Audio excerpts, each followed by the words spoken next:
Fala galera, vamos para a parte que você de IMITA mais gosta, de Escola Naval, de EFON, de AFA também, que é a parte de aprofundamento. Bom, passado aquela parte do beabá, não tem um beabá assim, do embasamento, a gente vem agora pegar alguns tópicos ou algumas questões que não caberiam naquele momento você ainda fazer pela falta de maturidade matemática ou física da coisa e que agora finalmente chegou o momento, tá? Primeira coisinha, isso aqui na verdade vai ser um mix de questão com teoria, que é a parte de centro de massa. Cara, já viu, por exemplo, no sinal de trânsito, aquela galera que fica lá no sinal com o dedinho em cima de alguma coisa equilibrando e aquilo não cai? Pois é, essa matéria aqui vai lidar justamente com isso. Na verdade, o dedo dele ali está em cima do centro de gravidade da figura. Mas o conceito de centro de massa e centro de gravidade, eles andam sempre juntos, tá? Eu diria que muitas vezes até se confundem um com o outro. O que vai acontecer aqui? Existem dois tipos de abordagem que eu tenho para fazer contigo do cálculo do centro de massa de uma partícula, de um sistema de partículas, de um corpo, na verdade. Né? Na verdade, a ideia é calcular o centro de massa de um corpo e o primeiro caso é um do sistema de partículas, tá? O que eu quero que você saiba? Quando você está fazendo o estudo de um lançamento, um estudo de alguma coisa, por exemplo, um lançamento vertical, um lançamento horizontal, o equilíbrio, você está geralmente olhando para uma partícula. E quando o corpo é um corpo extenso, aí que vem um problema.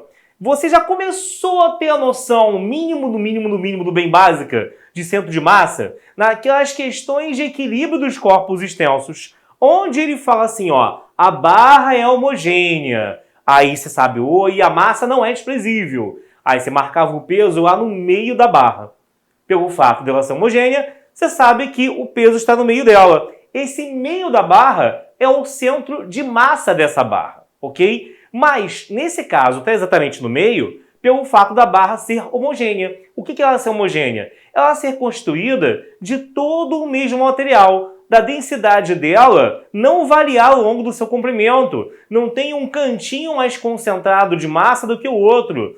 Está tudo igualmente distribuído e é tudo feito do mesmo material, tá? Agora, aqui nesse caso, não.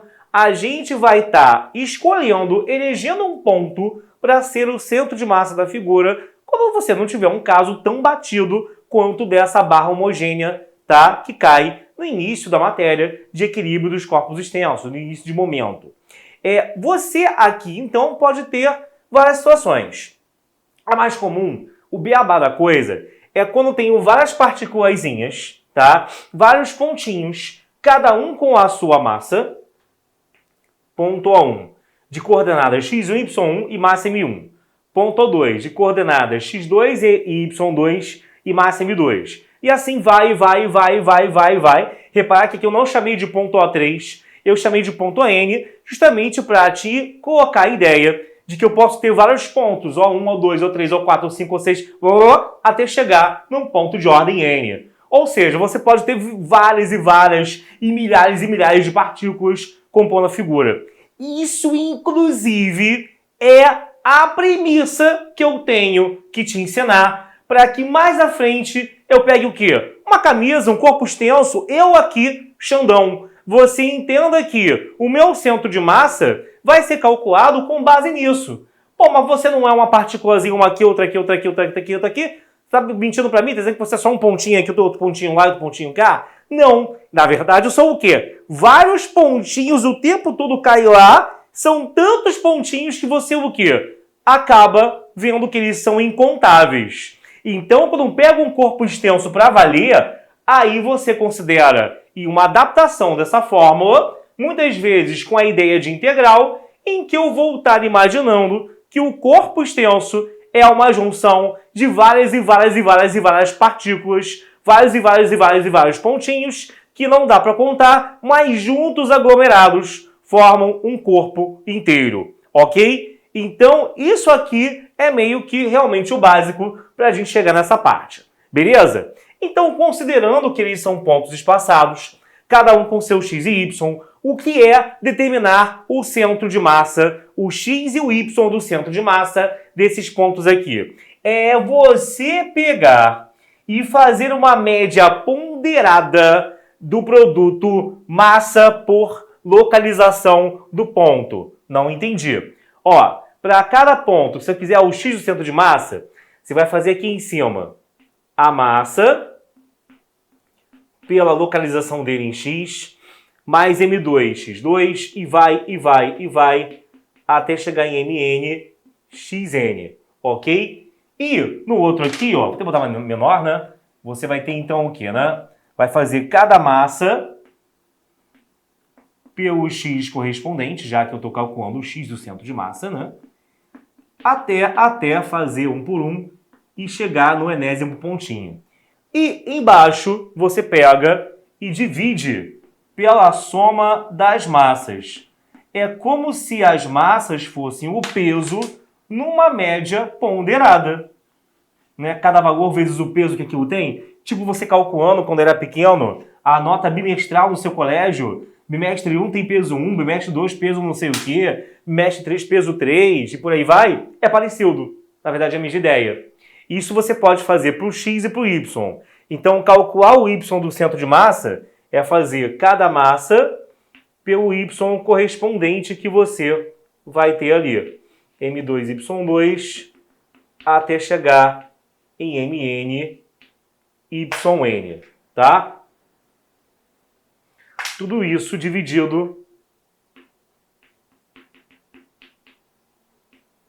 pela soma das massas, tá? Beleza? Tudo bem?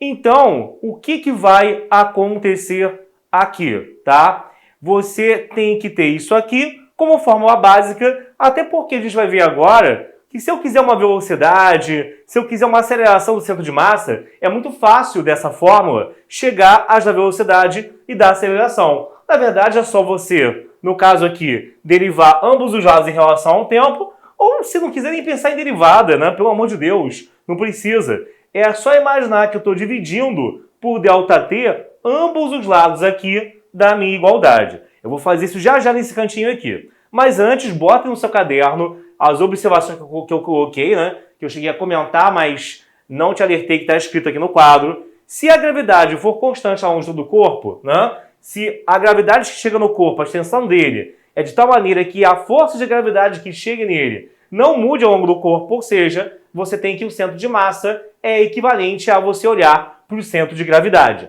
E se o corpo for homogêneo, falar no centro de gravidade é a mesma coisa que falar no centro geométrico de um corpo. Por exemplo, um triângulo equilátero. Onde que vai estar o centro de gravidade dele? Isso vai estar no baricentro, tá? Que é o centro geométrico da figura triângulo equilátero. Beleza? Então, antes de chegar no caso em que eu não tenho um corpo que não é só uma junção de partículas, né? Espaçadas, que isso aqui não dá um corpo ainda, como é que eu acharia, dentro da situação que eu dei agora, a aceleração e a velocidade do centro de massa, tá? Então eu posso simplesmente aqui olhar para isso e fazer o quê, né? Pega o x do centro de massa e imagina que eu estou dividindo ambos os lados por ΔT.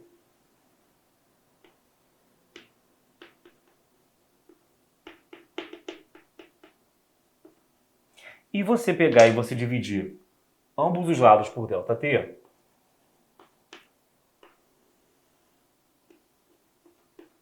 você vai ter xcm sobre ΔT igual a M1 x1 sobre ΔT mais M2 x2 sobre ΔT até Mn xn sobre ΔT, né? Sobre a soma das massas, ok? Só que dividir um x, ou melhor, Δx, né? Pelo tempo, é justamente o que, galera? Velocidade, tá? Imagina que aqui é um Δx, né? Até porque eu estou meio que acostumbrando o que na verdade seria derivar em ambos os lados em relação ao tempo, beleza? E aí você vai ter que ali a velocidade do centro de massa no eixo x, o que é importante, vai ser M1 pela velocidade v1x mais m2 pela velocidade v2x até chegar ao enésimo pontinho, tá? Quando chegar no enésimo pontinho, você vai perceber, então, que eu vou estar com uma fórmula extremamente parecida com a anterior, só que usando velocidades no lugar de valores de x.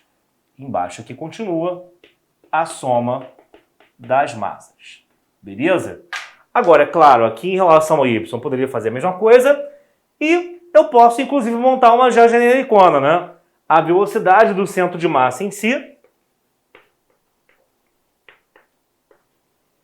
seria eu pegar e fazer o quê? Porque assim, você pode achar a velocidade do centro de massa em relação a y, em relação a x e fazer uma resultante entre elas, né? Porque elas vão fechar um triângulo onde a resultante vai dar o v do centro de massa em si. Ou você pode, já de cara, ter uma fórmula pronta, já prevendo que eu fiz antes o quê? Achei a velocidade da partícula em si, né? Tem o v1 no eixo x e o v1 no eixo y, já achei a resultante. Tem a velocidade da partícula como um todo para cada ponto, ponto 1, ponto 2 até ponto n. Tem o v1, tem o v2, tem o vn, ou seja, o cara já pegou os vx e vy de cada partícula e achou a velocidade de fato deles. E aí seria mais curto, grosso e direto achar a velocidade do centro de massa. Pega então cada massa pela velocidade correspondente e divide sempre pela soma das massas. Só isso, tá? Para aceleração, galera, seria um método parecido. Seria meio que dividir por ΔT, né? O que é sempre meio acostumbrado. Ou melhor, seria derivar em relação ao tempo de um lado e do outro. Então, o que vai acontecer aqui? Você vai ter, nesse caso, que se você divide pelo tempo, se você deriva em relação ao tempo, você, nesse caso, vai ter que a aceleração do centro de massa, né, vai ser fazer cada massa pela sua aceleração correspondente dividido pela soma das massas.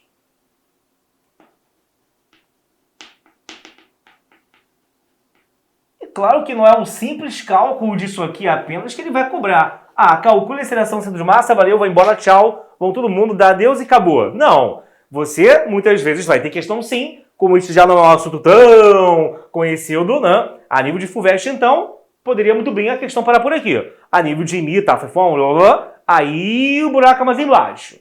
Mas, com reforma, existem questões sim que só pedem aplicação direta de fórmulas como essa. Beleza? Eu quero que você, então, tenha muita certeza até essa parte de que você não está com dúvida para a gente partir para a próxima, que já envolve um exemplo do que eu dei e envolve também o cálculo de outros tipos de centro de massa, quando já não tenho mais a partículazinha sendo dada uma por uma. Beleza? Me aguarda então aí.